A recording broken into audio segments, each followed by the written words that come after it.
फॉर्मूले की बात कर लेते हैं। देखिए इसका फॉर्मूला होता है, एल्केन्स का फॉर्मूला होता है CnH, एल्केन्स का फॉर्मूला होता है CnH2n+2। n कोई भी नंबर हो सकता है, 1 2 3 4, ठीक है। जहाँ जहाँ n है वहाँ वहाँ जो नंबर आप चूज करते हैं वो लिख दीजिए। कितना प्यारा जादू है। जैसे कि अगर आपने माना n = 1 तो फॉर्मूला क्या है, CnH2n+2। n की जगह 1 लगा दीजिए, C1H2 मल्टीप्लाइड बाय 1 + 2, यानी C1 2 1 2 + 2 C1H4। 1 लगाने का औचित्य नहीं है तो आप इसको CH4 भी लिख सकते हैं। इसका क्या मतलब हुआ, इसका मतलब ये हुआ कि कार्बन चारों तरफ से हाइड्रोजन से जुड़ा हुआ है।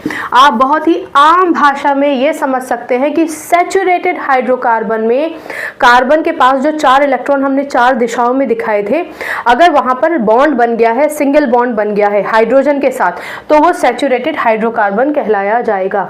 यानी कार्बन अगर चारों तरफ से घिरा हुआ है हाइड्रोजन से तो वो सैचुरेटेड हाइड्रोकार्बन है। ये फॉर्मूला क्यों लिखा जाता है, क्योंकि ये फॉर्मूला आपको सटीक हाइड्रोकार्बन का काउंट देगा, ठीक है। इसका नाम होता है मीथेन। क्या होता है इसका नाम, मीथेन, ठीक है। अच्छा, ये जितने भी हाइड्रोकार्बन एल्केन्स के अंदर आएंगे ना, इनके जो भी नाम हो, methane, ethane, propane, butane, hexane, heptane, octane, nonane, decane, इन सब के लास्ट में जो सफिक्स होगा वो ANE होगा, ठीक। एक एग्जाम्पल और सुन लीजिए और फिर हाइड्रोकार्बन्स के फॉर्मूले को लगाकर आप खुद भी कंपाउंड्स बना सकते हैं, हाइड्रोकार्बन्स बना सकते हैं, ठीक है। चलिए एक और फॉर्मूला, एक और नंबर, n = 2।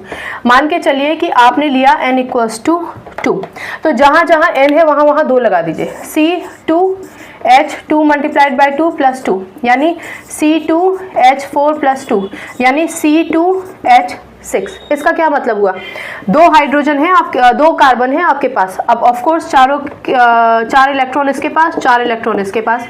हाइड्रोजन कितने हैं, 6, यानी एक हाइड्रोजन यहाँ से आएगा, एक हाइड्रोजन यहाँ से आएगा, एक हाइड्रोजन यहाँ से, एक हाइड्रोजन इसके पास, एक हाइड्रोजन इसके पास, एक हाइड्रोजन इसके पास।